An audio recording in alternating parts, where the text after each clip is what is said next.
ஓம் நம சிவாய. தென்னாடுடைய சிவனே போற்றி, எந்நாட்டவர்க்கும் இறைவா போற்றி. அருட்பெரும் ஜோதி அருட்பெரும் ஜோதி தனிப்பெரும் கருணை அருட்பெரும் ஜோதி. அன்பர்கள் அனைவருக்கும் அன்பான வணக்கங்கள். அன்பர்களே, இந்த பதிவில் நம்ம என்ன பார்க்க இருக்கோம் அப்படின்னு கேட்டிங்கன்னா, உங்கள் லக்னத்திற்கு ராகு தசை எப்படி இருக்கும், எங்கெல்லாம் அமர்ந்தால் ராகு தசை மிக நல்ல யோகங்களை தரும், எங்கு எந்த சாரத்தில் யாரோடு சேர்ந்து அல்லது யாரின் பார்வையில் அமர்ந்தால் ராகு தசை உங்களுக்கு யோகமான தசையாக அமையும். அதேபோல் எங்கு எந்த நட்சத்திரத்தில் யாருடன் சேர்ந்து அமர்ந்தால் உங்களுக்கு கடுமையான தீமைகளை தரும் அப்படிங்கிறதான் பார்க்க போகிறோம். 12 வீடுகளுக்கும் இல்லை, அதுக்கு நம்ம தனியாக வீடியோ போட்டிருக்கோம். உங்கள் லக்னத்திற்கு எங்கே அமர்ந்தால் சூப்பரோட எக்ஸ்ட்ரீம், எங்கே அமர்ந்தால் தீமையினுடைய எக்ஸ்ட்ரீம், சரிங்களா? அப்படிங்கிறத நம்ம பார்த்துருவோம். அந்த விதத்தில் முதல்ல ராகு அப்படிங்கிறவர் பார்த்தீங்கன்னா எதுலேயுமே ஒரு ஜைஜாண்டிக்கான கிரகம்ங்க. ஓப்பனாக சொல்லணும்னா ராகு தசை ஒருவருக்கு உள்ளே வருது, பருவ வயதில் வருது அப்படின்னு சொன்னால் அந்த ராகு தசை கெடுக்கின்ற அமைப்புகளில் அசுப ராகு தசையாக இருந்தால், அசுப பலன்களை தருகின்ற அமைப்புகள் இருந்தால், ஓப்பனாக சொல்கிறேன், அந்த ராகு தசையில் அந்த நபர்கள் வாழ்நாளில் மிக கடுமையான சிக்கல்களை சந்திக்கிறார்கள். வாழ்நாள் ஒரு போராட்டத்திற்குரியதாக மாறுகிறது. அதேபோல் அந்த ராகு தசை உங்களுடைய சுய ஜாதகத்தில் நன்மைகளை செய்கின்ற அமைப்புகளில் அமைந்து சொல்கிறேன், உள்ள காம்பினேஷன் அது என்ன, சுபராகு அசுபராகுங்கிறத சொல்கிறேன். நன்மைகளை செய்கின்ற அமைப்புகளை பெற்று நல்ல அமைப்புகளிலிருந்து பருவ வயதில் தசை நடத்திட்டாங்கன்னா எப்படி சொல்கிறதுங்க, பிறப்பு சேராக இருக்கலாம், ஆனால் அவர்களுடைய வாழ்வின் உயரம் செந்தாமரையாக அமையும். இதுக்கு மேலே அதில் சொல்கிறதுக்கு ஒன்றும் கிடையாது. எப்படிப்பட்ட கஷ்டமான சூழ்நிலையில் பிறந்தாலும் ஒரு தன்னிறைவு பெற்ற ஒரு வாழ்வை அவர்கள் வாழ்கிறார்கள். தன்னிறைவு பெற்ற மனமான ஒரு நல்ல ஒரு மகிழ்ச்சிகரமான வசதியான சூழலை சமூகத்தில் பெறுகிறார்கள். நல்ல உயரத்திற்கு அவர்களை ராகு திசை கொண்டு போயிடும். சுப பலன்களை தருகின்ற அமைப்புகளில் உங்கள் ஜாதகத்தில் ராகு இருந்தால் அவர் 50 சுக்கிரனுக்கு சமம். சுக்கிரனை விட மேலான 50 மடங்குக்கு மேலான நன்மைகளை தருவார் கண்டிப்பாக, நல்ல அமைப்புகள் இருந்தால்.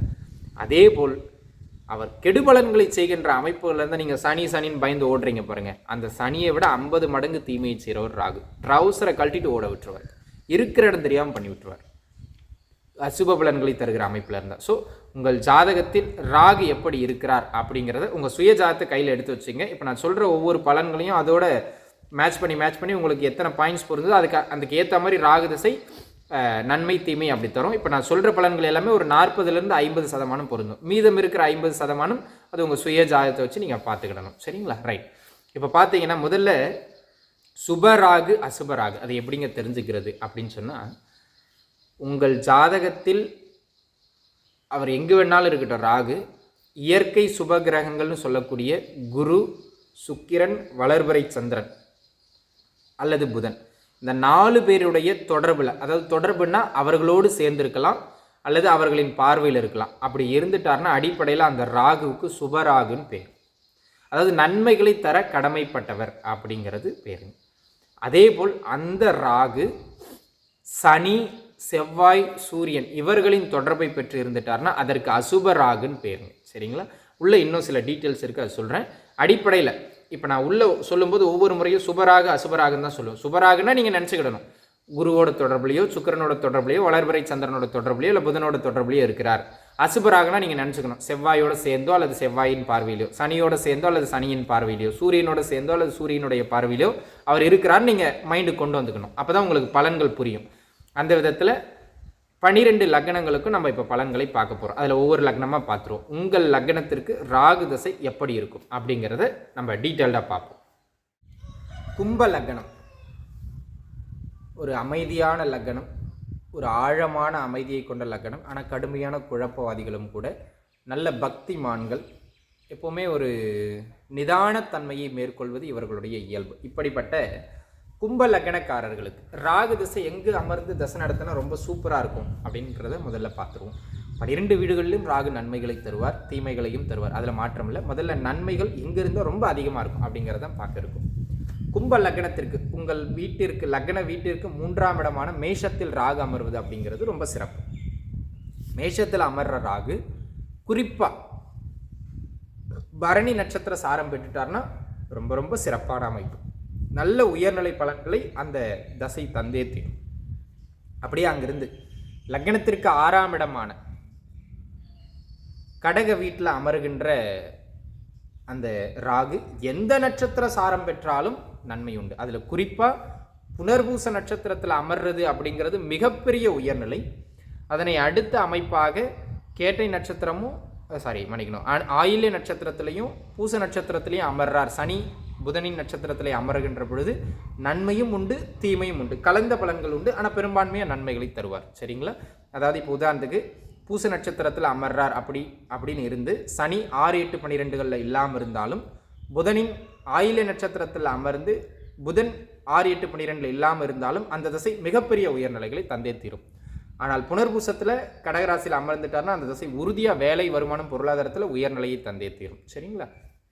அதனை அடுத்ததாக 10ஆம் இடம் அப்படின்னு சொல்லக்கூடிய விருச்சக வீட்டில் அமர்ந்து குறிப்பாக விசாகம் நட்சத்திரத்தை பெறுகின்ற பொழுதும் கேட்டை நட்சத்திரத்தை பெறுகின்ற பொழுதும் தொழில் சார்ந்து மிக பெரும் நல்ல உயர்நிலைகளை பெற்று திகழ்கிறார்கள். 11ஆம் இடமான கும்பத்திற்கு 11ஆம் இடமான தனுசு வீட்டில் ராகு அமர்ந்து அங்கு பூராடம் நட்சத்திரத்தை பெறுகின்ற பொழுது அன்பு நண்பர்களே மிகப்பெரிய உயர்நிலைகள், பொருளாதார வளர்ச்சி, தன் வாழ்நாளில் மிக உயரங்களை அவர்கள் பெறுகிறார்கள். எப்பங்க? இப்போ நான் சொன்ன வீடுகள் அமர்ந்து சொன்ன நட்சத்திரங்கள் அமர்ந்தாலே ஒரு 30-40% உறுதியான நன்மை. அந்த ராகு சுபராகுவாகவும், என்ன சொன்ன மாதிரி சுபராகுனா என்னங்க? சுபகிரகங்களின் தொடர்பை பெற்ற ராகு, குரு, சுக்கிரன், புதன், வளர்வரை சந்திரனின் தொடர்பை பெற்றுவிட்டால் அந்த ராகு தசை பொருளாதார ரீதியாக, அந்தஸ்து ரீதியாக, சமூக மரியாதை ரீதியாக எல்லா விதத்திலும் நல்ல உயர் பலன்களில் அப்படி தூக்கி வச்சுட்டு போயிடும். அந்த விதத்தில் அந்த ராகு தசை மிக நல்ல உயர பலன்களை தந்தே தீரும். அந்த தசைகள்லாம் வருதுன்னா கோல்டன் பீரியட் அனுபவிச்சுட்டு போயிடலாம். பருவத்தில் வருதுன்னா சரிங்களா, செட்டில் ஆயிடலாம். சரிங்க. அதே போல் ராகு தசை எங்கே இருந்தால் கடுமையாக தீமையை செய்யும். என்ன சொன்னேன்? 12 வீட்லேயும் நன்மையை தருவார், 12 வீட்லேயும் தீமையும் தருவார். எங்கே அமர்ந்தால் எக்ஸ்ட்ரீம் பிரச்சனை இருக்கும் அப்படிங்கிறத நம்ம பார்த்துருவோம். அதில் முதல் அமைப்பாக 8ஆம் வீடு லக்னத்திற்கு கன்னி வீட்டில் போய் அமர்றாருன்னு வச்சுக்கிடுவோம். கன்னி வீட்டில் அமருகின்ற ராகு அஸ்த நட்சத்திரத்தை பெறுகின்ற பொழுது கடுமையான தீமை இருக்கும். எதில்? ஆரோக்கியம், பொருளாதாரம், தொழில் அமைப்புகளில் உறுதியாக தொந்தரவு பண்ணுவார். பெண்களாக இருக்கீங்க, குழந்தைகளாக இருக்கீங்க, ஆரோக்கியத்தில் கண்டிப்பாக தொந்தரவு பண்ணுவார். குடும்ப பிரச்சனையை பண்ணுவார். மன வாழ்க்கையில் டிஸ்டர்பன்ஸை கொடுப்பார். அஸ்த நட்சத்திரத்தில் கன்னி வீட்டில் அமர்கின்ற பொழுது அப்படியே 12ஆம் வீடு மகர வீட்டுக்கு வந்துடுங்க. மகர வீட்டில் அமர்ந்து திருவோண நட்சத்திரத்தை பெறுகின்ற பொழுது விரயம், கடன் தொந்தரவு, தொழில் நலிவது, ஆரோக்கிய தொந்தரவு அப்படி கொண்டு போயிடுவார். இந்த மாதிரியான அமைப்புகளில் ஒரு பின்னடைவான சூழல்களை ஏற்படுத்துவார். அதே போல் என்ன சொன்ன பார்த்தீங்களா, கடக வீடு அந்த 6ஆம் வீடு தான். அந்த கடக வீட்டில் பூச நட்சத்திரத்துலேயும் ஆயில்ய நட்சத்திரத்துலேயும் அமர்றது நன்மையும் தரும் தீமையும் தரும். ஆனால் அந்த பூச நட்சத்திரத்தில் அமர்ந்தால் சனி 6, 8, 12 இருந்தால் தசை கடுமையான தொந்தரவு தரும். ஆயில்ய நட்சத்திரத்தில் அமர்ந்து புதன் 6, 8, 12 இருந்தாலும் அந்த தசை கடுமையான தொந்தரவுகளை தரும். அங்கே இல்லைன்னா பயப்பட வேண்டாம். 6, 8, 12 புதனோ சனியோ இல்லைன்னா பயப்பட வேண்டாம். சரிங்களா? ஸோ இப்போ நான் சொன்ன இடங்களில் சொன்ன நட்சத்திரத்தில் அமர்ந்து அந்த ராகு அசுப ராகுவாக இருந்தால், அசுபராகுனா என்ன சொன்னாங்க? சனி அல்லது செவ்வாய் அல்லது சூரியனின் தொடர்பை பெற்ற ராகுவாக இருந்தால் கடுமையான பின்னடைவுகள் உறுதியாக இருக்கும். அதில் மாற்ற முடியும். ரொம்ப டிஸ்டர்பன்ஸ் இருக்கும். சரிங்களா? இதுதான் எக்ஸ்ட்ரீமான பிரச்சனை. ஸோ இதுதான் நன்மை தீமை எக்ஸ்ட்ரீமில் இருக்கும். ஸோ இதுக்கு நிச்சயமாக உங்களுக்கு ஒரு 40% 45% பொருந்தி வருங்க. மற்றபடி அது மீதி இருக்கிறது உங்கள் சுயஜாதத்தை தான் பார்க்கணும். அது நீங்கள் கீழே இருக்கிற நம்பருக்கு கூப்பிட்டு உங்கள் கன்சல்டேஷன் எடுத்துக்கலாம். இந்த பதிவு நிச்சயம் உங்களுக்கு பயனுள்ளதாக இருக்கும் அப்படின்னு நான் நம்புகிறேன் நண்பர்களே. மீண்டும் இன்னொரு நல்ல பதிவில் பார்ப்போம். அது வரைக்கும் நன்றி. சரிங்களா?